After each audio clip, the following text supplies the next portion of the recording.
자, 오늘 말씀 들어가기 전에 어제 말씀 한번 또 잠깐 한번 볼까요? 어제 제목이 뭐였죠? 네, 네가 낫고자 하느냐 였습니다. 우리가 나으려면 세 가지 기억해야 될 게 있죠. 첫 번째, 의사가 누군지 알아야 돼요. 네, 참된 의사가 누군지 알아야 됩니다. 그 의사가 누구시죠? 예수 그리스도입니다. 예수 그리스도가 여러분의 참된 구원자이시고 치료자이십니다. 두 번째, 병의 원인을 알아야 된다 그랬어요. 병의 원인이 여러 가지가 있을 수 있습니다. 그렇죠? 제가 그 고난, 고통에 대해서 세 가지 원인에 대해서 말씀을 드렸습니다. 첫 번째 뭐지요? 내 죄 때문에. 두 번째, 네, 사단의 공격. 세 번째, 하나님의 테스트. 네, 그 모든 겁니다. 제가 볼 땐 거의 대부분이 내 죄일 경우가 많습니다. 그런데 또 생각해보면 또 원수들이 준 그런 공격들도 너무 많습니다. 그리고 또 엄밀하게 얘기하면 이 모든 게 다 하나님의 그 테스트 안에 있습니다. 하나님의 그 섭리하심에 있어서 내 죄든 원수의 공격이든 하나님 그렇게 또 이 자녀들에게 허락하신 것은 실은 그 모든 걸 다 뛰어넘기를 원하시는 거예요. 뛰어넘고 나면 어떻게 됩니까? 첫 번째 내 죄였으면 내 죄가 회개가 되고 내 존재가 바뀌는 시간이 있을 거고요. 또 원수가 준 거라면 원수에게 빼앗긴 걸 내가 다시 찾아오는 또 그런 놀라운 역사가 있을 것이고, 또 하나님의 그 테스트를 통과하게 되면 어떻게 돼요? 점점 더 내가 그리스도의 모습으로 닮아가게 될 것입니다. 점점 더 믿음이 성장하게 될 거예요. 여러분 그것들을 기억하시면서 여러분 계속 싸워나가셨으면 좋겠습니다. 네, 그 병의 원인을 알고 여러분들이 하나님 앞에 내어드리고 그 부분들이 온전하게 하나님 앞에서 해결받기를 원합니다. 그리고 이제 예수님께서 여러분을 병을 고치십니다. 마음의 병이든 육신의 병이든 다 고치시는데 우리가 계속 자꾸 또 돌아가려고 하는 성격이 있어요. 그거를 조금 더 어려운 말로 항상성이라고 표현합니다. 뭐 의학 쪽에서 하는 얘기예요. 우리 몸이 익숙한 대로 원래대로 자꾸 돌아가려고 해요. 여러분이 익숙한 모습 뭡니까? 우리 옛 모습, 옛 죄의 모습으로 자꾸 돌아가려고 한다라는 거예요. 그럴 때 우리가 필요한 게 뭐예요? 세 번째 원리죠. 바로 하나님의 사랑을 기억해야 돼요. 하나님의 사랑을 기억해야 돼요. 어떤 망나니가 있었어요. 이 망나니가 맨날 밤마다 놀러 다니고 친구들 게임에 빠져서 비행 청소년처럼 막 돌아다니고 술 먹고 담배 피고 막 나이트 다 가고 막 공부는 안 하고 사고나 치고 맨날 경찰서 가서 데리고 오고 막 이런 친구가 있었어요. 그런데 하루는 이 아빠가 이 아이를 데리고 경찰서에 있는 그 아이를 이제 데리고 나올 때 아빠가 어떻게 했냐면 이 경찰서한테 내가 책임질 테니까 한 번만 봐달라고 그러고 데리고 와서 그 다음에 아빠가 이 아들을 데려놓고 야 네가 나를 때려라 하면서 막대기를 줬대요. 막대기를 줬는데 차마 이 아들이 아빠를 못 때리겠잖아요. 그러니까 막 쭈뼛쭈뼛하고 있으니까 아빠가 혼은 내야 되는데 어떻게 했을까요? 이 막대기를 들고 아버지 다리를 탁 때렸어요. 자기가 자기 다리를 때렸는데 얼마나 세게 쳤는지 살이 탁 터지면서 피가 촥 나는 거예요. 그러니 어떻게 합니까? 아들이 무릎을 꿇고 아버지 제가 잘못했어요 하고 또 아버지하고 서로 껴안고 부둥켜 안고 울었어요. 그렇게 아버지 다리가 다 나을 때쯤 이제 아버지 다리에 흉터가 있는데 또 친구한테 전화가 오는 거예요. 친구가 전화와서 야 오늘 어디 나이트로 나와라 빨리 나와라 너 기다리고 있다 정말 예쁜 여자 있다 막 이러고 있으니까 야 안 돼 그러다가 어떻게 해요? 잠깐만 하고 딱 전화를 끊고 밖을 보는 거예요. 그러니까 아버지가 없는 것 같아 갖고 이제 옷을 다 입고 딱 나가려고 하는데 웬걸 마당에 아버지가 이제 세수를 하려고 이렇게 딱 있는 거예요.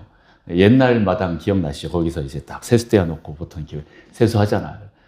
그러다가 이제 아들이 이제 몰래 아버지 뒤를 아버지 세수하는 동안 도망 나가려고 딱 그러고 있는데 갑자기 아버지가 다리도 씻으려고 바지를 싹 걷는 거예요. 뭐가 보였을까요? 네, 아버지가 자기를 대신해서 자기 다리에 때렸던 그 흉터가 딱 보이는 거예요. 그 순간 아들이 어떻게 됐을까요? 네, 다시 띠리리리리 하고 뒤로 이제 빠꾸해서 방으로 들어갔대요. 네.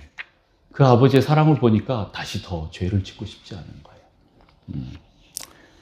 여러분, 하나님이 어떠한 사랑으로 여러분을 사랑하셨는지 알면요. 다시 죄로 돌아갈 수가 없습니다. 여러분 그 사랑을 기억하십시오. 다시 옛날의 그 죄로, 그 병의 원인으로 여러분 돌아가시면 안 됩니다.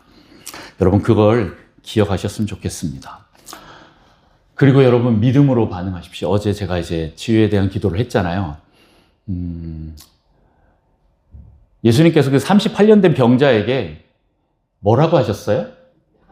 일어나 침상을 들고 걸어라 하시면서 예수님이 어떻게 하셨을까요? 가서 손을 잡고 일으켰을까요?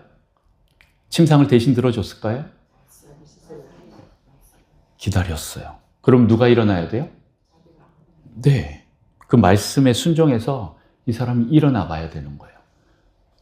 계속 누워서 주님 안 일어나지는데요? 계속 쳐다보고 있으면 어떻게 돼요? 하나님 안 되는데요? 이러고 있으면 어떻게 돼요? 네. 계속 그러고 있는 거예요. 예수님 저쪽에 좀 더 저보다 좀 심한 것 같은 저 환자 가세요. 이럴 수도 있어요. 네. 그러지 마시고 여러분 아픈 무릎 위에서 기도했으면요. 한번 무릎을 움직여 보십시오. 네. 잘 못 일어나겠으면 한번 일어나 보십시오. 그렇게 해 보셔야 됩니다. 네. 내가 앉아 있었는데 못 일어나겠다 그랬는데 내가 말씀이 믿어지면 그 다음 어떻게 해요? 일어나 봐야죠. 네. 옛날에 제가 전에 있었던 교회에 말씀을 듣는데, 애 둘 낳은 이제 젊은 엄마가 있었어요. 근데 애 둘을 낳고 몸에 관절에 다 무리가 생겨갖고 문제가 생겨서 바지를 자기 손으로 못 입는 자매가 있었어요. 30대였던 것 같아요. 별로 나이도 많지 않아요. 근데 애들이 뭐 초등학교도 안 된 애들인데 걔네들 낳고 몸이 다 망가진 거예요. 그러니까 어떻게 해요? 저기 성전 뒤에서 누워서 말씀을 듣는 거예요. 그런데 하루는 히브리서 말씀이었나? 그런데 그 대목이 아니었던 것 같은데 갑자기 이 자매가 아멘 하더니 갑자기 벌떡 일어나는데 뒤로 가는 거예요. 그래서 뭐 하나? 그래 봤어요. 그랬더니 뭐 하게요? 바지 갖고 와. 그래서 바지 입는 거예요, 자기가. 왜요? 하나님 말씀 막 믿어지기 시작하는 거예요. 내가 지금까지 바지도 못 입는 그런 몸이었는데 내가 한번 도전해 보겠다고 하는데 됐을까요? 안 됐을까요? 네, 됐으니까 얘기하지요. 네, 갑자기 막 바지를 입고 벌떡 일어나는 거예요. 그러면서 관절이 움직인다고. 막 설교 듣는데 갑자기 막 소리 지르고 할렐루야 하고 막. 네. 여러분 말씀이 믿어지면 한번 도전해 보십시오. 네, 됩니다. 네. 아파요. 안 될 것 같아요. 네, 너무 오래 그렇게 있어서 좀 그런 거예요. 38년 된 사람 얼마나 그거 일어나기가 쉽지 않았겠어요. 우선 머릿속에도 내가 일어나 봤던 적이 언젠가 기억이 안 날 만큼 어떻게 일어서던가. 아마 아기가 처음 걸음마할 때 그 심정이었을 것 같아요. 넘어진다 하더라도 혹시나 하고 또 다시 한번 일어났을 것 같아요. 여러분 그렇게 한번 일어나셔야 돼요. 도전하셔야 됩니다. 네, 오늘도 여러분 허리가 이렇게 해서 구부리게 가지 마시고 있는 힘껏 허리를 한번 피시고 그렇게 돌아가십시오. 네, 그렇게 도전하시면 됩니다. 네, 그 외에도 참 많은데 시간이 없어서. 네, 네 그렇게 여러분 말씀으로 또 반응하시면서 또 믿음으로 반응하시면서 순종하시면서 그렇게 나가시길 축복합니다. 자, 오늘 제목은 야복강 나루토의 새 아침입니다. 야복강 여러분 잘 아시죠? 교회 안 다니는 친구하고 얘기를 하다가 갑자기 야, 나 야곱 좋아해 그러는 거예요. 야, 네가 야곱 어떻게 알아? 야, 너 진짜 야곱 좋아해? 야곱 좋아해. 야채 곱창. 그거 아나요? 야채 곱창이 줄임말이 야곱이라는 거 깜짝 놀랐어요. 오늘 이 야곱에 대해서 얘기합니다. 제가 오늘 야곱이라고 얘기할 때 여러분 머릿속에 야채 곱창 들어가는 거 딱 막으세요. 계속 생각납니다. 자, 오늘 야곱, 우리 성경에 아는 그 야곱, 아브라함의 아들, 이삭의 아들, 그 야곱, 네, 아브라함의 손자, 네, 이삭의 아들, 그 야곱입니다. 이 야곱, 실은 여러분 아는 것처럼 이 야곱 너무 잘 알듯이 오래 하나님을 믿고 하나님을 알고 있었지만 변화되지 않고 성장하지 않았던 그런 사람의 좀 대명사로 있는 사람이에요. 네, 여러분도 혹시 교회 오래 다녔는데 난 성장도 없고 변화도 없다 하시는 분 계십니까? 네, 세상 사람들이 우리 교회 다니는 사람들 보고 왜 손가락질을 할까요? 나중에 알게 되는 거예요. 이렇게 밥 먹다가 잠깐 밥 먹기 전에 이렇게 누가 좋는 걸 봤어요. 야, 너도 교회 다니냐? 그러면 이제 뜨끔하지요. 왜요?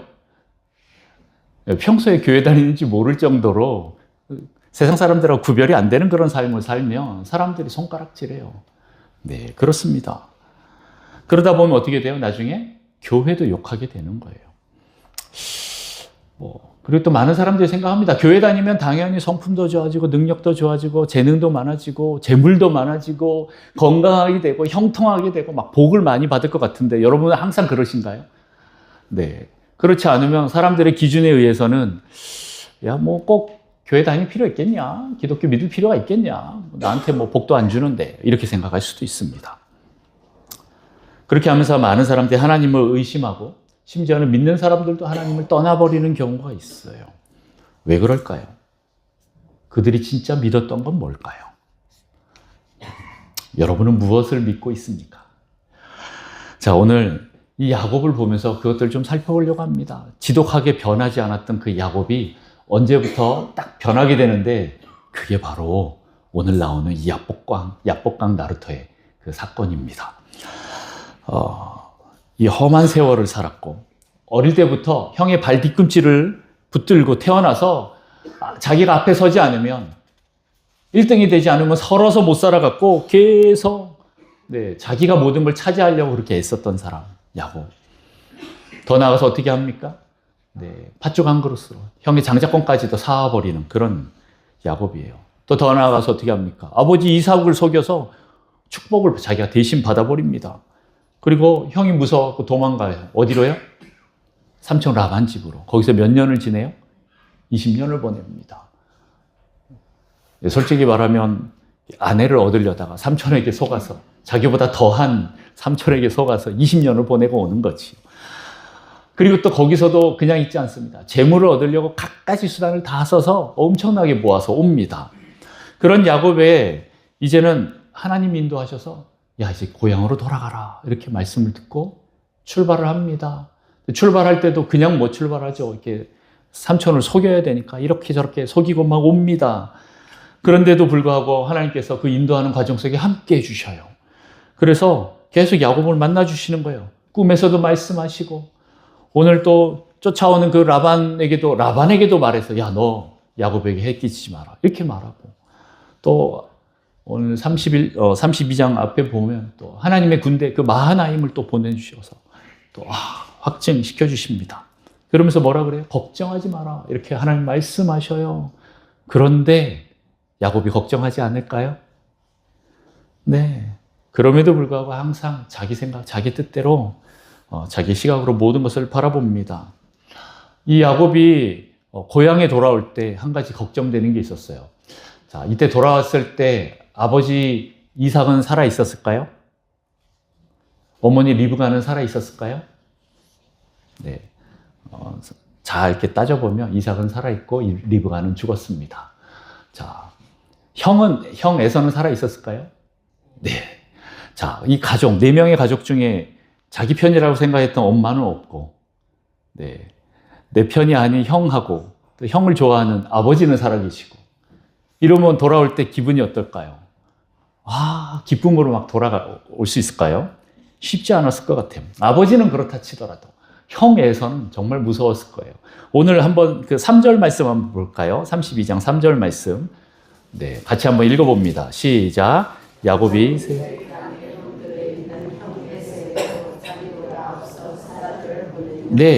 에서에게 먼저 사자 정탐꾼을 먼저 보내요. 그랬더니 뭐라 그래요?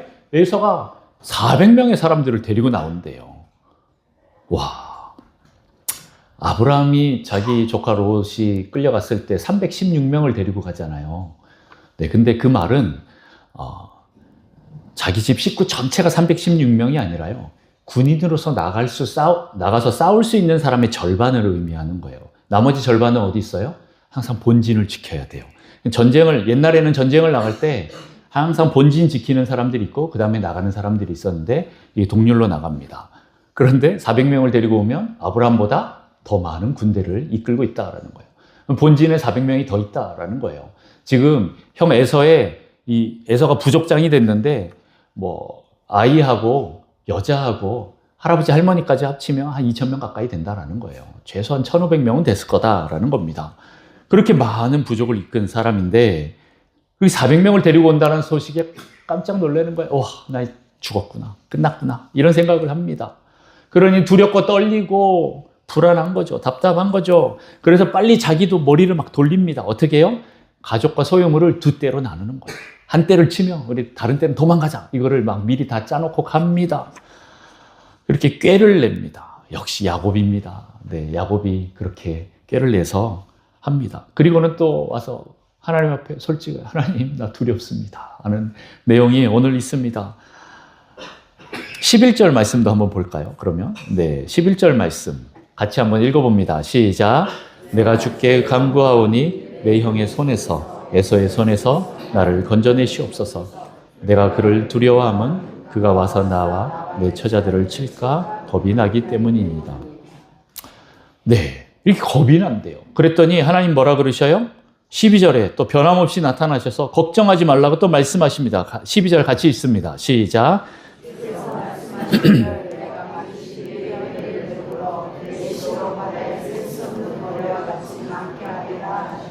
아멘.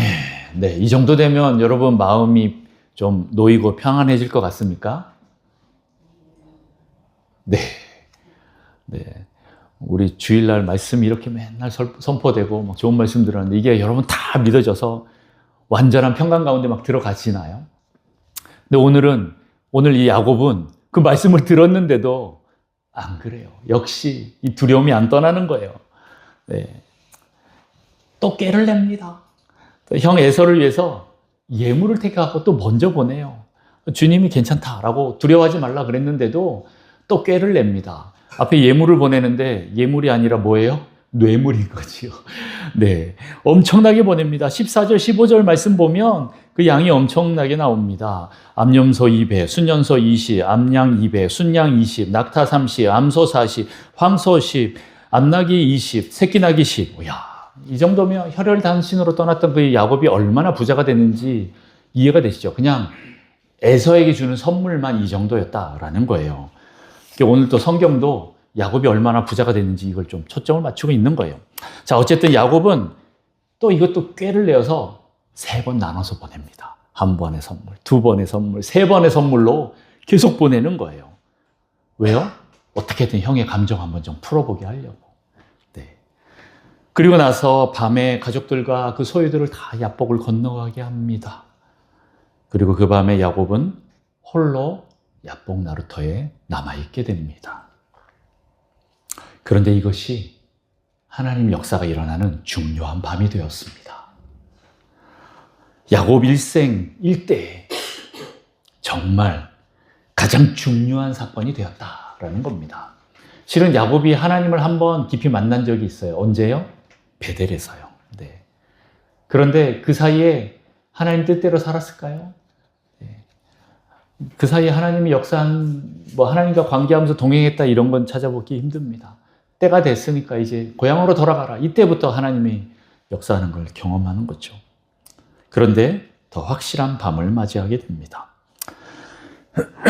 그래서 오늘 이 사건을 보고 우리 같이 한번 그 은혜를 나누고자 하는데요. 이 야복강 나루터의 사건의 특징이 있습니다. 첫 번째를 봅니다. 첫 번째는 뭐냐? 바로 하나님은 야곱을 홀로 있게 하셨다라는 거예요. 뭐라고요? 하나님은 야곱을 홀로 있게 하셨다라는 거예요. 24절에 야곱은 홀로 남았더니 어떤 사람이 날이 새도록 야곱과 씨름하다가 네, 야곱은 홀로 남았더니 어떤 이유인지는 잘 모르겠지만 야곱은 홀로 있게 되었습니다. 자신이 건너가지 않은 건지 아니면 대열에서 이탈되었던 건지 잘 모르겠지만 그가 혼자 남았어요. 아마 겁이 나서 그랬을까요? 네. 저 건너편에서 에서가 우리 가족들을 치는 걸 보면 자기만이라도 살아남으려고 도망가려고 자기는 끝내 건너지 않는 그런 모습이었을까요? 모르겠습니다. 정확하게 나와 있지는 않지만 기존의 야곱을 생각하면 약간 좀 충분히 비열하고 간사한 것 같은 그 모습이 느껴집니다. 그런데 하나님은 이때를 찬스로 삼으시고 기회로 삼으시고 다가오십니다. 저는 개인적으로 우리 모든 삶이요, 하나님의 섭리 안에 있다고 저는 믿습니다. 하나님, 나에게 왜 이런 고통을 주셔서 나를 이렇게 홀로 두셨나요? 라고 하는데, 그게 하나님의 섭리이기도 합니다. 어떤 때는 그때가, 이게 은혜였구나, 라고 나중에 돌이켜보면 그런 고백이 올라올 때가 있어요. 그래서 하나님이 야곱을 홀로 있게 하심으로써 은혜의 사건을 만드시는 거예요. 살아온 모든 삶을 여기서 오늘 좀 결산하자라고, 너 나랑 1대1로 만나자라고 이렇게 하시는 거예요. 의도적으로 야복으로 인도하셨다라는 겁니다. 그렇게 우리는요, 홀로 하나님을 한번 만나야 됩니다. 또한 홀로 있을 때 하나님을 만날 수 있습니다. 여러분, 현대인들의 그 특징이 뭐지요? 엄청 바쁘다라는 거예요. 네, 분주합니다. 옛날보다 점점점 더 바빠집니다. 네, 교통수단이 점점 더 빨라지고, 네, 통신수단이 잘 되고, 또 스마트폰이 생겨서 모든 스케줄들을 다 관리해주고, 유용한 어플로 나를 다 잘 이끄는 것 같지만, 실은 더 분잡스럽습니다. 더 바쁘게 됩니다. 우리가 점점 더 스마트해지지 않게 되는 것을 보게 됩니다. 다시 말해서 우리는 내가 원하는 대로 이 재미를 쫓아서 가다 보면 하나님을 생각할 겨를이 없어요. 홀로 있을 시간이 없다라는 겁니다. 가끔 몸은 혼자라도 여러분 영혼까지 홀로 있을 그런 기회를 주지 못하는 걸 보게 돼요. 다른 많은 것들이 우리를 방해합니다. 네, 여러분, 우리 또 너무 잘 아는 거죠. 혼자 있을 시간이 필요해요, 사람들이. 외로움을 느껴라 이것보다는 하나님께서 주시는 어떤 하나님과의 1대1의 그 관계 속에서, 독대하는 관계 속에서 고독을 좀 누릴 필요가 있습니다. 그런데 사람들이 그걸 못 참아요. 어느 정도냐? 제가 보고 알았어요. 엘리베이터에 사람들이 딱 탈 때 아무도 모르는 사람들끼리 있으면 어떻게 돼요? 네, 옛날에는 아파트 엘리베이터 있으면 안녕하세요 인사라도 하는데, 모르는 사람 타면 핸드폰부터 꺼내서 봅니다. 서로 눈을 안 마주쳐요. 이게 거기만 그렇습니까? 지하철 타보니까 그래요. 저도 어느 순간 알았어요. 이게 지하철을 탔는데 사람들이 처음 10이면 9은 다 핸드폰을 보고 있는 거예요. 제가 한번 버텨봤어요. 내가 얼마까지 한번 핸드폰 안 볼까 생각하고 책을 꺼내고, 아니면 이제 음악, 이게 설교를 듣고 이렇게 해보는데, 쉽지 않더라고요. 어느 순간에 또 보면 나도 또 핸드폰 보고 있고, 이렇게 되더라고요. 네. 우리를 그냥 홀로 두지 않습니다. 이 말은 점점 이 세대가 하나님을 만나지 않아도 괜찮도록 만들어버리고 있어요. 자, 그런데 오늘 이렇게 두렵고 떨리고 안절부절하지 못하는 그 야곱에게 하나님은 홀로 남게 하셨고, 그때 찾아오셨다라는 겁니다. 여러분, 하나님 만나고 싶으시죠? 네. 바쁘고 정신없고 이럴 때보다 여러분 조용하고 홀로 있는 시간이 필요합니다. 여러분, 사람은요, 홀로 남을 때 정직해져요. 그렇지 않습니까?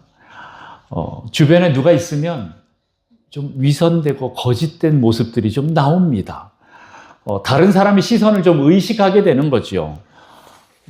그냥 한 가지 또 예를 들면, 어떤 일진, 이렇게, 뭐라 그래야 되죠? 이렇게, 비행 청소년들이 있는데 그 중에서 등급이 나눠져. 일진 있고, 거기에 막 따라다니는 똘마니가 하나 있습니다. 그럼 얘는 그냥 얘는 빵 셔틀 시키는 애죠. 그래서 야, 빵 사와, 뭐 사와, 이렇게 계속 시킵니다. 그럼 걔는 거기서, 그래, 알았어 하고 막 이렇게 굽신굽신 거리는데, 얘도 여자친구가 있는 거예요. 그 여자친구하고 둘이서 데이트하고 있는데 갑자기 저기서 일진이 딱 지나가요. 그러면 평소 같으면 어떻게 해요? 이게 쭈그리는데 여자친구가 있으니까 어떻게 해요?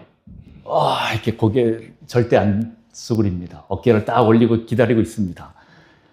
쟤네가 빨리 지나가기를 기다리는데 갑자기 제가 나를 봤어요. 야, 너 일로 와봐. 그러면 보통 때 같으면 쏜살같이 달려가야 되는데, 옆에 누가 있어요? 여자친구가 있으니까 어떻게 해요? 안 가죠. 와이씨, 이러면서 이렇게 막 움직입니다. 누군가를 이제 의식하면, 네, 내 본 모습이 안 나오고, 네, 가식적인 모습이 나옵니다. 혹시 여러분들은 그런 적 없어요? 뭐 여러분이 똘만이라는 얘기가 아니라 저는 교회 나올 때 이런 적이 너무 많았습니다. 교회 나올 때 저의 어떤 얼굴, 이 인상, 옷차림, 헤어스타일, 뭐 이런 모든 게 다 신경 쓰이는 거죠. 저 사람이 나를 어떻게 볼까? 저만 그렇습니까? 그래서 여러분 교회 올 때 예쁘게 차려입고 오잖아요. 그런데 그 중에 하나가 속에, 저 사람이 나를 어떻게 볼까라는 그 마음이 혹시 있어서 그렇지는 않습니까? 여러분 기도할 때요, 제가 가끔씩 우리 통성으로 기도합시다 라고 이렇게 할 때 여러분 막 소리내서 기도하기보다는 이렇게 막 좀 들어가지 않습니까? 왜요? 다른 사람이 혹시 내 기도 소리 들을까 봐. 저 사람이 내가 뭘 기도하고 있는지 알까 봐. 큰 소리 내서 기도를 못 하겠는 거예요. 그러니까 막 다 기어 들어가는 소리가 날 수도 있죠. 우리 주여 하고 옆에 사람이 소리가 들리지 않을 만큼 내 소리가 내 귀에 들릴 만큼 소리 지르면서 주님께 부르짖으면서 달려나가야 되는데 딴 사람이 혹시 내 기도 들을까 봐 이렇게 막 주눅 들지는 않습니다. 심지어는 막 방언도, 여러분 방언 어떤 분은 하기를 원하시는데 저 사람이 내 방언 소리를 듣고 혹시 평가하는 거 아닐까? 너무 막 내 방언이 좀 이상하게 튀어나오면 어떻게 될까? 나 그래도 좀 고상하고 좀 아름답게 방언하고 싶은데 랄랄라 방언만 하고 있으면 어떻게 될까? 이런 거 여러분 막 부끄러워서 잘 못하고 그러시지 않습니까? 찬양할 때도 여러분 막 손들고 어떤 때 일어나서 박수 치면서 춤추면서 찬양하고 싶은 마음이 막 드는데 다른 사람 시선, 혹시 내 뒤에 있는 사람 나 때문에 앞에 PPT가 가려서 안 보일까 봐 못 일어나시는 거 아닙니까? 여러분 벌떡 일어나셔야 뒤에 사람 안 보여서라도 같이 일어나지요. 일어나시지요. 우리가 너무 많은 사람들을 의식하고 있지는 않습니까? 교회 나올 때, 예배 드릴 때. 여러분, 혹시 어제 저녁에도 기도 받으실 분 이렇게 했더니 생각보다 빨리 안 나오시더라고요. 제가 마음이 읽혀졌어요. 나보다 더 아픈 사람 나가서 받으세요. 이런 분위기예요. 아니, 지금 38년 된 병자가 39년 된 환자 보고 빨리 가서 치료받아요. 이게 뭔 말입니까? 여러분, 낫기를 원하지 않습니까? 내가 1년 된 환자라 그래도 튀어나와야지요. 하나님 나 좀 살려주세요. 이 마음이 있어야지요. 그렇게 할 때 하나님께서 주시는 은혜가 있어요. 여러분 혼자 애쓰지 마시고 같이 함께 할 때는 또 같이 함께 하셔야 됩니다. 하나님은 여러분과 만나고 싶어 하십니다. 그래서 진정한 만남을 위해서 홀로 여러분을 남겨두실 때가 있어요. 여러분 평소에 주님 그렇게 홀로 만나셔야 됩니다. 안 그러면 나중에 홀로 남게 될 경우가 있습니다. 여러분 지금 주님께 부르짖으십시오. 다른 사람 눈치 보지 마시고, 다른 사람 눈치 본다는 거는 주님보다 그 사람이 더 위에 있다는 뜻이에요. 여러분 사람들 두려워하지 마시고 다른 사람 시선 신경 쓰지 마시고 하나님이 나를 어떻게 볼지 그걸 먼저 생각하시면서 하나님 앞에 서십시오. 그렇게 홀로 서십시오. 다윗 왕이 진짜 자기 하체가 드러날 만큼 그렇게 춤을 췄는데 그게 사람들 앞에서 춤을 춘다고 생각하면 그렇게 되겠습니까? 하나님 앞에서 기뻐서 어쩔 줄 몰라서 그렇게 춤출 때 치마가 펄럭펄럭거릴 정도로 그렇게 춤을 추는 게 하나님 앞에서 추는 거지 사람들 앞에서 추는 게 아닙니다. 애꿎은 미갈만 손가락질하다가 아기를 못 낳게 되는 거지요. 자, 오늘 이렇게 야곱을 홀로 두셨는데 이 혼자 있어도 야곱은 계속 자기 생각이 돌아갑니다. 걱정과 근심, 여전히 자기 두려움, 불안 이게 돌아갑니다. 그런 야곱에게 이 껌껌한 밤에 그 당시 무슨 불이 있었겠습니까? 그냥 혼자서 이 강을 건너지 못하고 끙끙대고 있을 때 누군가 갑자기 옆구리를 치면서 확 들어옵니다. 바로 하나님이시죠. 싸움을 거시는 분입니다. 왜요? 왜 싸움을 거실까요? 더 이상 대화가 통하지 않기 때문에 그렇습니다. 하나님이 걱정하지 마라, 걱정하지 마라. 계속 지금까지 이끌었는데 끝까지 걱정하고 자기 생각대로, 자기 방법대로, 자기 꾀대로 지금 계속하고 있는 그 야곱이기 때문에 홀로 딱 되는 그 시간을 두시고 그때 찬스를 삼아 훅 들어오십니다. 여러분, 대화로 변화되는 사람이 있습니다. 그런 사람은 어떻게 돼요? 대화로 변화시켜요. 하나님이 대화하시면서 변화시킵니다. 그런데 대화가 통하지 않는 사람이 있어요. 말이 안 통하는 사람이 있어요. 그러면 어떻게 되겠습니까? 여러분, 다 대화로, 말로 변화되시기를 축복합니다. 그렇지 않다면 옆구리 치고 훅 들어오시는 거죠. 오늘 이 야복강에서 하나님께서 이 타이밍을 딱 보신 것 같아요. 이 야복이라는 강, 이 나루터, 근데 이 야복이라는 뜻이 있습니다. 혹시 그거에 대해서 아시는 분 계십니까? 사전 있으면 한번 찾아보세요. 네, 야복이라는 뜻은요, 바로 흐르다, 비우다, 털어내다, 이런 뜻이 있어요. 뭐라고요? 흐르다, 비우다, 털어내다. 네, 하나님은 야복에서 야곱이 그동안 자기 힘대로 그렇게 쌓아왔던 모든 삶을 다 털어놓고 비우기를 원하시는 거예요. 여러분도 새벽이든 밤이든 낮이든 밤이든 상관없이 주님과 함께 독대하는 시간이 필요합니다. 거기서 그 조용한 시간, 그 장소를 만드시고 거기서 대화하시면서 여러분 다 털어놓고 비우십시오. 여러분, 그 시간들을 반드시 마련하셔야 됩니다. 안 그러면 여러분, 옆구리 아픕니다. 그 전에 여러분 주님께 다 털어놓으십시오. 자, 하나님이 그 바울을 다메섹 도상에서 불러서 사역할 때까지 이 텀이 있습니다. 우리는 그 시간이 정확하게 나오지 않으니까 이 사울이란 청년이 다메섹에서 예수님 만나고 그 다음에 바로 사역한 것처럼 느껴지잖아요.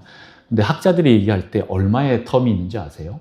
학자들마다 조금 다르긴 한데 최소 13년을 잡습니다. 이 사울이란 청년이 이 바나바가 바울을 데리고 와서 안디옥에서 우리 같이 사역하자라고 부를 때까지 13년이라는 세월 동안 홀로 있어요. 아라비아 사막에 있어요. 제자들이 안 만나줘요. 혹시 이 사람 만났다가 간첩질해서 또 나를 잡아가면 어떨까? 아무도 안 만나주는 거예요. 결국 그는 광야에 가서 하나님과 예수님과 같이 함께 홀로 있는 시간들을 가집니다. 그리고 나서 사역을 하는 거예요. 모세도 마찬가지입니다. 40세가 되었을 때 자기 주먹으로 한번 이 이스라엘 백성을 구원해 보겠다 했다가 깨갱깨갱하고 도망가서 몇 년을 광야에 있어요? 40년을 있습니다. 왜요?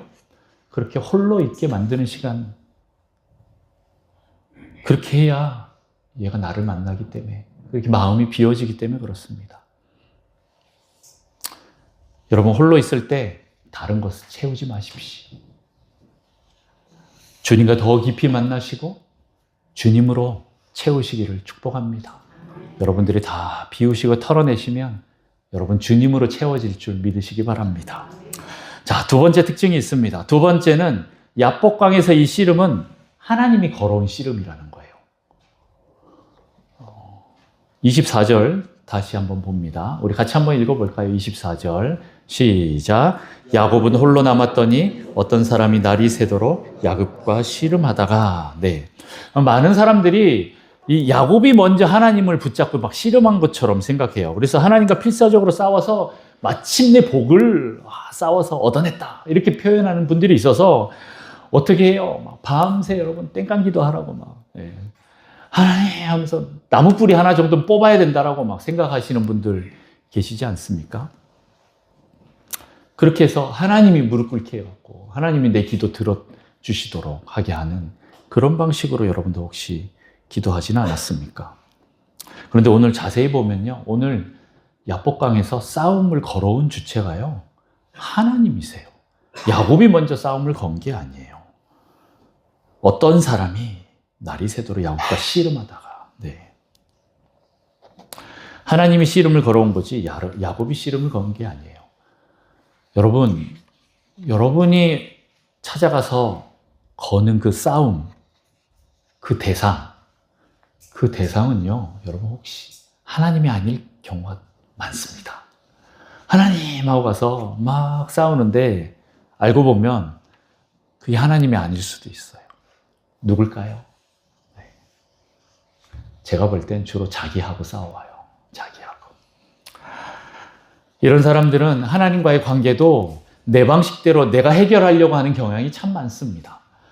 우리의 그 의지, 내 힘, 내 방법, 그렇게 나아가는데 실은 이걸 빼야 됩니다. 왜냐하면 그게 있으면 하나님이 우리에게 찾아오셔서 만나주지 않습니다. 우리는 하나님을 만날 수 있는 그런 존재가 아니에요. 우리 스스로 먼저 하나님을 만날 수 있는 존재가 아닙니다. 여러분, 기독교가 어떤 종교라 그래요? 계시의 종교다 그러죠. 네, 계시가 뭐죠? 네, 하나님이 자기를 열어서 보여주시는 거예요.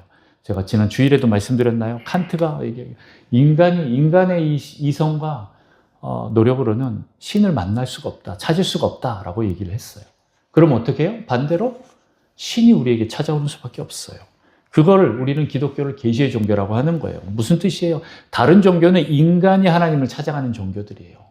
하나님 하면서 부처님, 알라 이렇게 하면서 계속 인간이 하나님을 찾아가도록 해놨어요. 그런데 기독교만은 창조주 하나님이 인간의 의지와 상관없이 찾아오시는 거예요. 그게 기독교인 거예요. 그분이 직접 인간을 찾아오십니다. 예수님이 그 삭개오에게 찾아오셨던 것처럼, 예수님이 그 38년 된 병자에게 찾아오신 것처럼 예수님이 여러분을 찾아가셔요. 그때 만나는 거지. 여러분이 막 만나려고 싸움을 걸기 시작하면 그거는 내 안에 있는 이 탐욕과 욕심일 가능성이 더 많습니다. 하나님이 나를 찾아와야 됩니다. 이게 은혜입니다. 그래서 여러분, 내 뜻을 하나님께 관철시키려고 하는 게 아니라 하나님 뜻이 나한테, 내 뜻에 관철이 돼야 됩니다. 오늘 야곱은요, 싸우려고 하는 의지가 없었어요. 그런데 어떤 사람이 와서 싸움을 걸어오는 거예요. 그런데 특히 30절을 보면 야곱은 하나님과 대면했다라고 이렇게 말하고 있어요. 30절에 보면 그러므로 야곱이 그곳 이름을 브니엘이라 하였으니 그가 이르길 내가 하나님과 대면하여 보았으나 내 생명이 보존되었다 하미로라. 이 싸움을 걸어오는 주체가 하나님이라는 걸 알았어요. 네. 하나님은 야곱이 바뀌기를 기대했습니다. 기회도 많이 주셨습니다. 그동안 많이 참고 기다리셨다라는 거예요. 그런데 야곱은 바뀌지 않아서 직접 찾아오셨어요. 그런데 이게 은혜라는 거예요. 때가 되었기 때문입니다. 여러분을 바꿀 수 있는 사람은 누구입니까? 네. 나를 바꿀 수 있는 사람은 누구일까요? 내가 나를 바꿀 수 있을까요? 안 돼요. 네, 바꿀 수 없습니다. 바꿀 수 있다 그러면 이미 바뀌었겠죠. 지금 이 모습대로 안 살지요. 네, 여러분들이 여러분 모습 바꾸고 싶어 하시잖아요. 이렇게 되기를 원한다라고 하는데 안 바뀌잖아요. 그 말은 내가 나를 못 바꾼단 말이에요. 그러면 다른 사람도 나를 못 바꾸고 나도 다른 사람을 못 바꾼다라는 걸 아셔야 됩니다. 사람이 사람을 바꿀 수가 없습니다. 여러분 중에 누가 한번 사람을 바꾸려고 하다가 애쓰다가 속상해 하신 적 없습니까? 하나님, 저 인간 좀 변화시켜 주세요.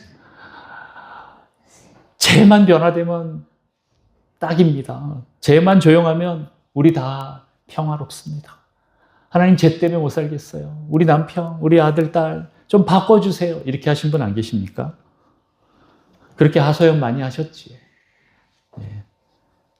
여러분, 하나님만이 사람을 바꾸실 수 있습니다. 사람이 사람을 못 바꿉니다. 하나님만이 나를 바꾸실 수 있습니다. 여러분, 그걸 믿으시길 바랍니다. 자, 그리고 하나님을 또한 이길 수 있는 사람도 아무도 없습니다. 오늘 야곱이 얼마나 지독한지 하나님이 씨름을 걸어오는데 자기가 그걸 이겨보려고 발버둥을 치는 거예요. 껌껌해서 누군지는 잘 모르겠지만 그래도 딱 보니까 이건 사람이 아니라는 걸 알아요. 어떤 사람들은 이제 천사다 이렇게 말하는 사람도 있고 어떤 사람은 하나님이다 말하고 있는데 둘 다 동일한 의미입니다. 이 싸움을 걸어오는 그 하나님의 의지가 무엇이었을까요? 싸우자였을까요? 무엇 때문에 하나님이 야곱의 환도뼈를 칠 수밖에 없었을까요? 하나님께서 이렇게 싸움을 걸어오실 수밖에 없는 그 현실을 여러분 잘 살펴보셔야 합니다. 왜 환도뼈가 부러집니까? 이 허벅지 다리가 부러집니까? 아직 현실 파악이 안 됐기 때문에 그래요.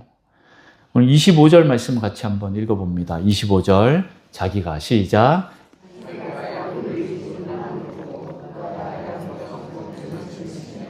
야곱의 허벅지 관절이 그 사람과 씨름할 때 어긋났더라. 아멘. 네. 여러분, 사람, 관계, 돈, 건강, 가족의 문제, 결혼의 문제, 진로의 문제, 기타 등등 이런 고난들이 왜 왔을까요?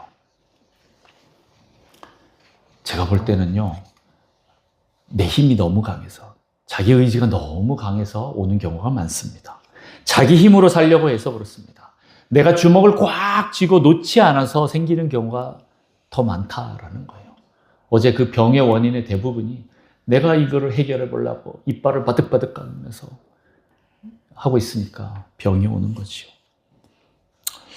이런 사람들, 자기 힘으로 사는 사람들, 으쌰으쌰 하면서 인간 승리형의 사람들, 이런 사람들을 하나님이 이기지 못하는 거예요, 오늘. 그래서 어떻게 합니까? 하나님이 환도뼈, 허벅지 관절을 치시는 거예요. 왜요? 자신의 힘의 한계를 경험하게 하려고요. 그들이 꼬꾸라져야 하나님을 찾기 때문에 그렇습니다. 하나님이 왜 나를 치셔요? 그래야 내가 하나님 찾거든요. 안 그러면 계속 나갑니다. 자기 힘으로 사는 거. 여러분, 하박국서의 이제 특징 몇 가지가 있는데 거기에 악인의 특징이 나옵니다. 거기에 뭐라고 하냐면요, 자기 마음대로 사는 사람, 자기 힘대로, 자기 의지대로 사는 사람을 악인이다라는 그런 말이 나와요. 여러분, 오늘 지금 하나님의 자녀가 내 마음대로 살려고 하고 있을 때, 자기 힘대로 살려고 하고 있을 때, 고집이 너무 강하면 하나님 어떻게 하셔요? 환도뼈를 쳐서라도 데리고 가려고 하는 거죠. 안 그러면 안 되니까요. 그런데 지금까지 내가 내 마음대로 살았는데 목사님 나 아무 일 안 일어났는데요? 나 너무 잘 지냈는데요? 그럼 두 가지 중에 하나예요. 하나는 뭐예요? 하나님의 자녀가 아니던가 아니면 하나님이 때를 보고 있는 거예요. 기회를 보고 있는 거지. 네, 결코 좋아해서 될 문제가 아닙니다. 좋아할 문제가 아닙니다. 여러분은 그동안 자기 힘으로 사시지 않았습니까? 신앙생활도 혹시 그렇게 하지 않았습니까? 예배도 내가 내 힘으로, 봉사도, 기도도, 훈련도 내 힘으로 하려고 하지 않았습니까? 여러분, 자기 중심으로 이 신앙생활을 하는 사람들은요, 그렇게 열심히 해도 잘 안 변해요. 제가 그랬거든요. 제가 한 열심을 가지고 그렇게 살아갔어요.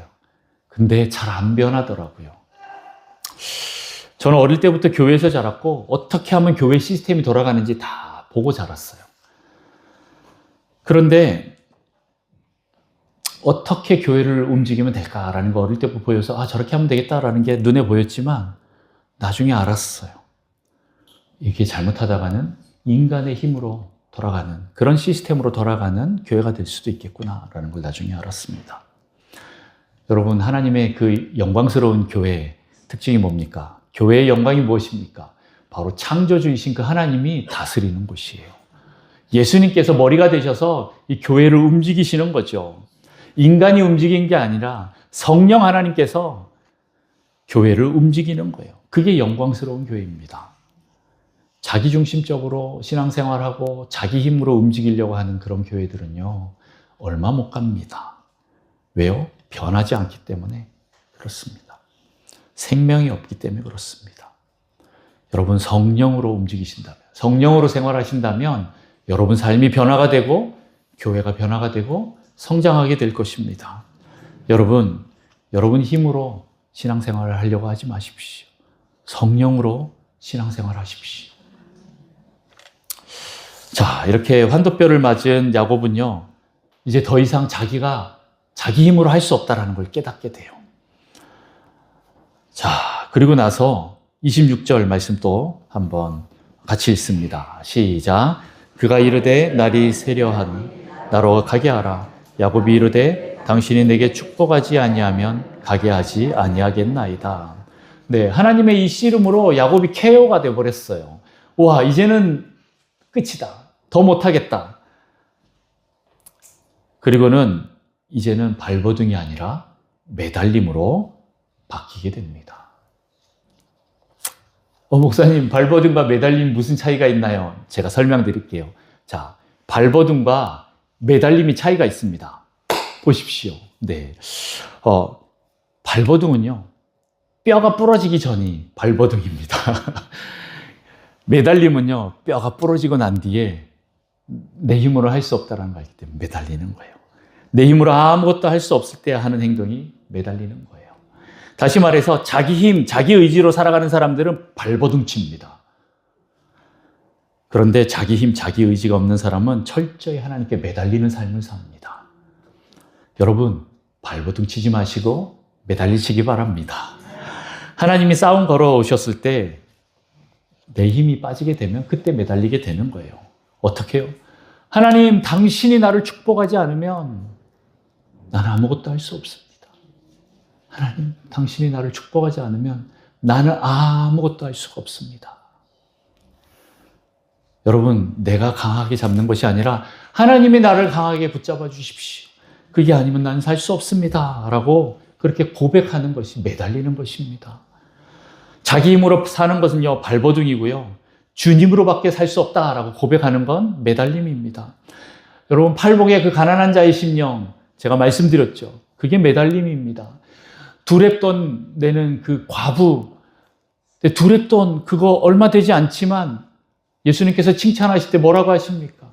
네, 자기의 전부를 드린 그 과부를 칭찬하시는데 그 의미가 무엇입니까? 하나님, 요거 두렙돈 내면 나 오늘 저녁에 먹을 거 없어요.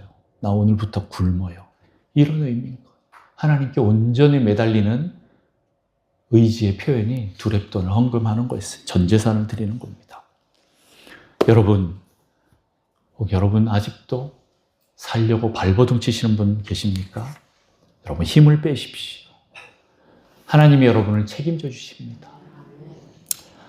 여러분, 물에 빠진 사람 구하는 거 아시죠? 사람 물에 빠지면 어떻게 합니까? 발버둥 치고 있을 때는 아무도 못 들어갑니다. 왜요? 들어갔다 나도 죽기 때문에. 언제 들어가요? 네, 사람 힘이 좀 빠지면 그때 이제 튜브를 들고 들어가서 그 사람 힘 다 빠진 거지 질질 끌고 나옵니다. 그렇게 구원하는 거예요. 발버둥 치고 있을 때는 안 되는 거예요.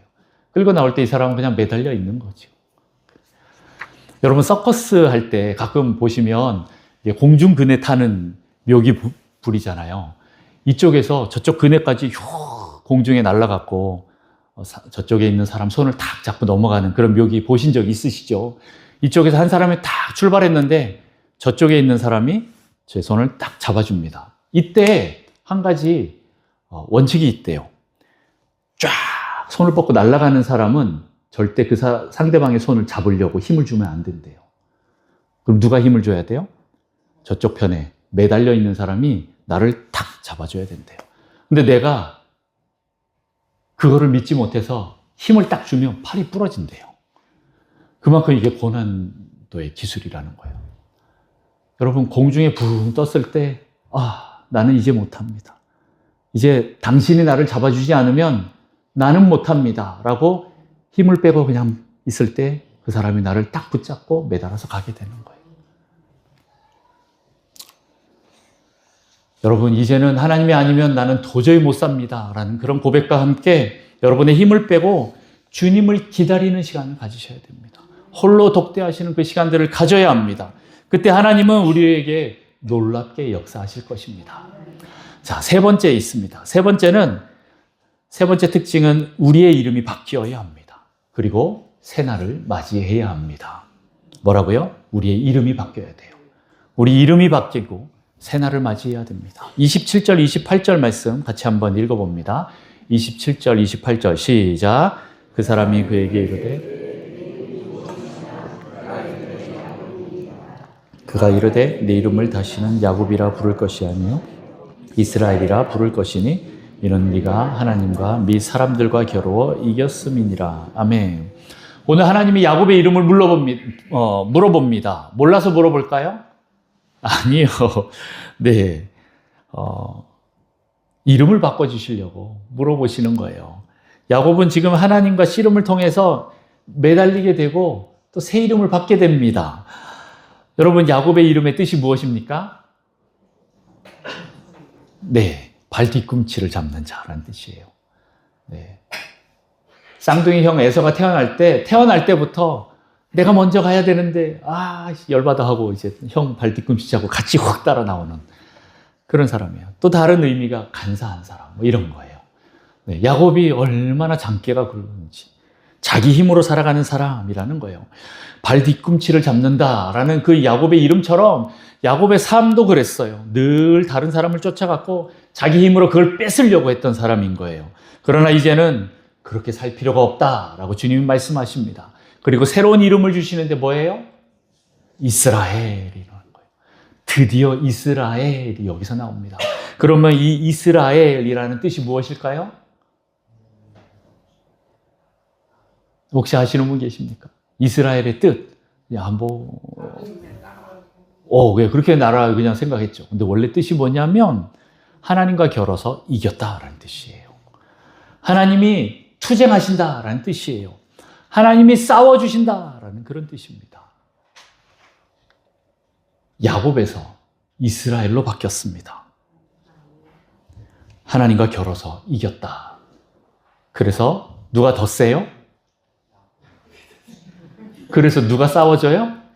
하나님 대신 싸워준다는 거예요. 네. 결론은 이스라엘은 하나님이 다스린다라는 결론 뜻으로 귀결됩니다. 여러분, 하나님이 더 힘이 셀까요? 야곱이 더 힘이 셀까요? 네. 하나님보다 힘센 사람은 없습니다. 이길 수 있는 사람도 없고 하나님의 고집을 꺾을 수 있는 사람도 없습니다. 그런데 야곱이 하나님을 이겼다고요? 이게 말이 될까요? 근데 하나님이 오늘 이름을 그렇게 붙여주셔요. 이거는요, 자기를 포기하고 엎드렸을 때 붙여주시는 이름이에요. 하나님이 넘어져 주시는 거예요. 여러분, 아빠와 아들이 이렇게 막 씨름을 합니다. 저도 이제 퇴근하고 집에 돌아가서 우리 은결이가 아기 때 같이 막 레슬링하고 막 뒹굴고 까르르 걸면서 합니다. 근데 가끔씩 제가 아들을 울릴 때가 있어요. 가끔씩 저도 이렇게 뭐가 좀 문제가 있는지 아들을 이겨버리는 거예요. 그 다음부터는 어떻게 해요? 아들한테 이제 져주는 거지요. 그러면 어떻게 해요? 나중에 이 아들이 와, 내가 이겼다 그러고 합니다. 진짜 지가 힘이 세서 이겼을까요? 아니라는 거 알죠. 네. 아버지가 져주는 건 힘이 없어서가 아니라 아들 기 살려주려고 그렇게 하는 거죠. 아들에게 너 존재가 어떤 존재인지 계속 불어넣어 주시기 위해서 그렇게 하는 거예요. 오늘 하나님도 야곱에게 져주신 것이 야곱을 살리기 위해서 그런 겁니다. 그 이름을, 존재를 바꿔주기 위해서 싸움을 걸어오시고 져주시는 거예요. 그런데 우리가 발버둥 칠 때는 그게 안 됩니다. 하지만 우리가 매달릴 때는 그게 가능하다라는 거예요. 우리가 하나님께 항복할 때, 그래, 내가 이제 져줄게. 야, 이제 네가 이겼어.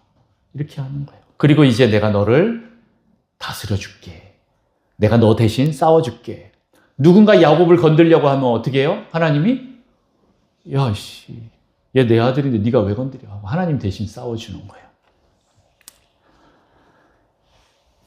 이스라엘을 이길 사람은 아무도 없습니다. 하나님이 져주시고 다스리시고 보살펴 주시는데 하나님께 매어 달린 존재가 되어버렸기 때문에 이제 하나님이 돌봐주시기 때문에 다른 사람이 건들 수가 없는 거예요. 악한 원수가 건들 수 없는 거예요. 이스라엘이 되면, 야곱에서 이스라엘이 되면 하나님께서 그 사람을 보호해 주십니다. 여러분, 우리도 새 이름을 받아야 합니다. 이름은 무엇입니까? 존재입니다. 우리의 정체성입니다. 여러분, 존재가 바뀌어야 합니다. 단순히 이름만 바뀌는 게 아니라 우리의 정체성, 존재가 바뀐다라는 뜻이 있기 때문에 여러분 한번 그렇게 바뀌시고 내 정체성이 무엇인지 알고 사셔야 합니다. 여러분 잘 안 믿어지시죠? 하나님, 나는 하나님의 존귀한 자녀입니다. 맨날 이렇게 외치는데 가갖고 깨갱깨갱 거리고 있을 경우 많지 않아요? 그러면 다시 기도하면서 하나님, 또 그걸 말씀을 우리의 삶으로 살아내려고 애써야 됩니다. 그리고 나를 돌봐주시는 그 하나님이 누군지 알아야 합니다. 내가 하나님의 자녀인데 누가 감히 이스라엘을 건드냐. 네. 이런 것들을 깨달을 때 우리는 발버둥이 아니라 매달릴 그런 삶을 살게 됩니다. 이것들을 깨달을 때 우리의 이름이 바뀝니다. 아브라함이 99세 아브라함으로 바뀌고 사레가 사라로 바뀔 때 하나님의 기적이 나타나서 이삭이 태어나는 것처럼 그렇게 존재가 바뀔 때 기적이 일어납니다. 우리의 존재와 이름이 하나님 앞에서 바뀔 때, 그 안에서 바뀔 때 우리는 하나님이 다스리는 그런 삶을 살게 됩니다. 여러분, 존재가 바뀔 때 새날이 다가옵니다. 우리 30절, 31절을 한번 또 읽어봅니다. 시작. 그러므로 야곱이 그곳 이름을 브니엘이라 하였으니 그가 이르기를 내가 하나님과 대면하여 보았으나 내 생명이 보존되었다 함이더라. 그가 브니엘을 지날 때 해가 돋았고 그의 허벅다리로 말미암아 절었더라. 네, 이번에는 이 야복 나루터의 이름을 야곱이 바꿔요. 뭐라고요? 브니엘로 바꿉니다. 브니엘 뜻이 무엇입니까? 하나님의 얼굴이라는 뜻이에요. 무슨 말이죠? 내가 하나님을 만났는데 죽지 않았다라고 고백하고 있는 거예요. 여러분, 구약에서는 하나님 만나면 어떻게 돼요? 즉사하는 게 정상이에요. 그런데 하나님을 만났는데도 같이 붙잡고 씨름했는데도 내가 죽지 않았어? 와, 내가 하나님과 싸워서 이겼어? 이게 말이 안 되는 거죠. 네. 근데 오늘 야곱은 하나님을 대면하여 보았는데도 죽지 않았기 때문에 그렇게 그곳 이름을 브니엘로 바꿉니다. 왜요? 환도뼈를 맞은 야곱은요, 맞은 그 순간 거기서 죽었기 때문에 그렇습니다. 자기가 죽은 사람은 더 이상 죽지 않습니다.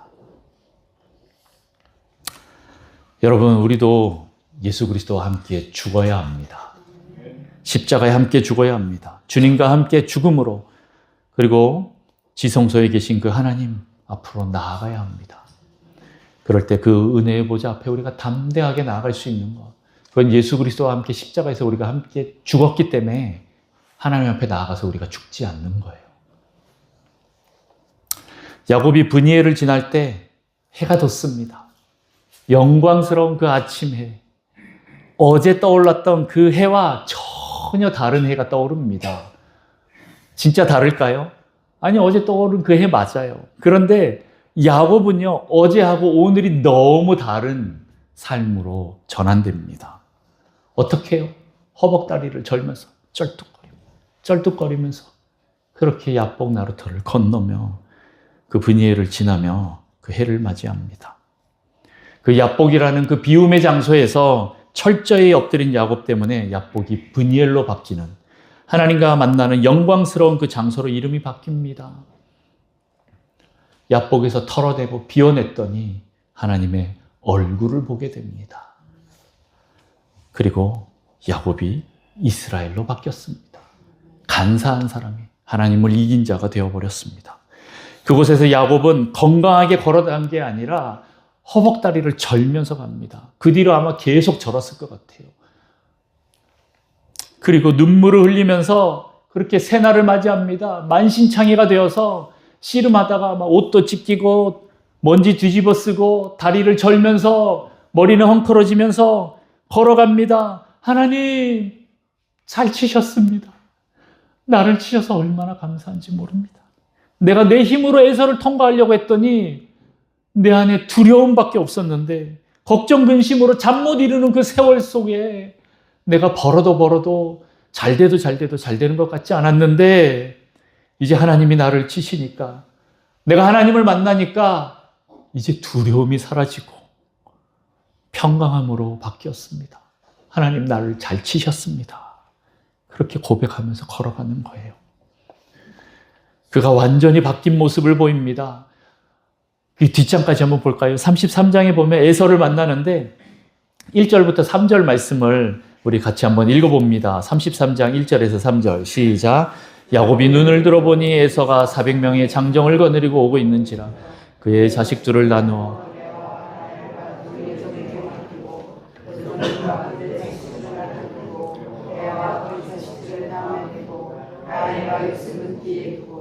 자기는 그들 앞에서 나아가되 몸을 7번 땅에 굽히며 그의 형 에서에게 가까이 가니, 어젯밤까지만 해도 어디에 있었어요? 제일 뒤에 있던 그 야곱이 이제는 어디예요? 물 위에 제일 앞으로 갑니다. 그리고 나아갈 때 어떻게 해요? 7번 땅에 절을 하면서 가는 거예요. 그 전에 야곱을 생각하면 저만아 뭐 이렇게 생각할 수도 있는데 이제는 아니에요. 정말 겸손함으로 절을 하는 거예요. 그렇지만 당당하게 형 앞에 나갑니다. 에서 앞에 나가는 거예요. 왜요? 두려움이 사라졌거든요. 이 형 에서가 나를 죽이면 어떡하지 이러고 있었는데 그게 사라지니까 제일 먼저 나갑니다. 여러분 잠언 16장 7절에 보면 사람의 행위가 여호와를 기쁘시게 하면 그 사람의 원수라도 그와 더불어 화목하게 사시느니라. 네. 여러분 사람과 관계가 서먹하신 분 계십니까? 힘드신 분 있습니까? 왜 사람이 두렵습니까? 하나님과 관계가 화목하지 않기 때문에 그렇습니다. 여러분 하나님과 관계가 회복되면요 원수와도 관계가 회복이 됩니다. 그걸 믿으시길 바랍니다. 여러분 하나님을 두려워하면 사람을 두려워하지 않는데 오히려 하나님을 두려워하지 않으면 사람이 두렵게 됩니다. 여러분 사람 두려워하기보다는 하나님을 두려워하십시오. 오늘 야곱은 하나님을 만났습니다. 그리고 하나님과 화목하게 되었습니다. 그리고 야곱이 변화되었습니다. 제일 먼저 나아가 겸손하게 그러나 당당하게 두려움 없이 그렇게 나아갑니다. 그리고 또 변화된 모습이 있습니다. 33장 10절 말씀을 같이 또 한번 읽어봅니다. 시작.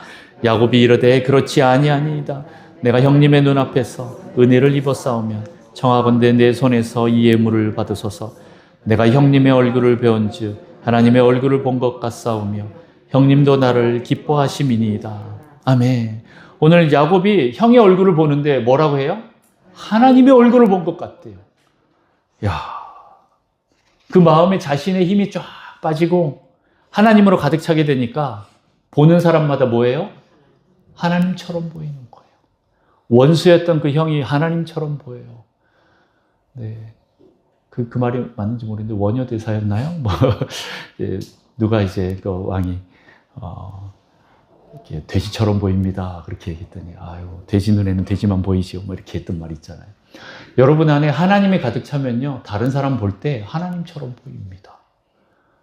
아직 저 사람이 밉습니까? 원수처럼 보입니까? 그럼 내 안에 뭐가 있어요? 네. 여러분 하나님 만나셔서 하나님으로 채우십시오. 오늘 브니엘의 그 영광의 아침을 맞이한 사람은요 다른 지체를 볼 때 하나님 보듯이 봅니다. 그리고 하나님 섬기듯 섬기게 됩니다. 그렇게 대합니다. 그런 사람들이 모인 곳이 바로 교회 공동체입니다. 교회 안에 들어올 때 그렇게 사람들이 하나님을 경험하게 되는 거예요. 여러분들이 먼저 옆에 있는 지체들을 하나님 대하듯이 하나님 바라보듯이 보십시오. 자, 이 시간 한번 보면서 웃어볼까요? 네, 한번 싹 웃어보십시오. 네. 상대방 안에, 우리 형제 자매 안에 하나님 보이십니까? 네. 자, 말씀을 정리합니다. 여러분의 인생을 살 때 캄캄한 밤을 만나거나 아니면 누군가 내 옆구리를 치면서 들어올 때 여러분 깨달으십시오.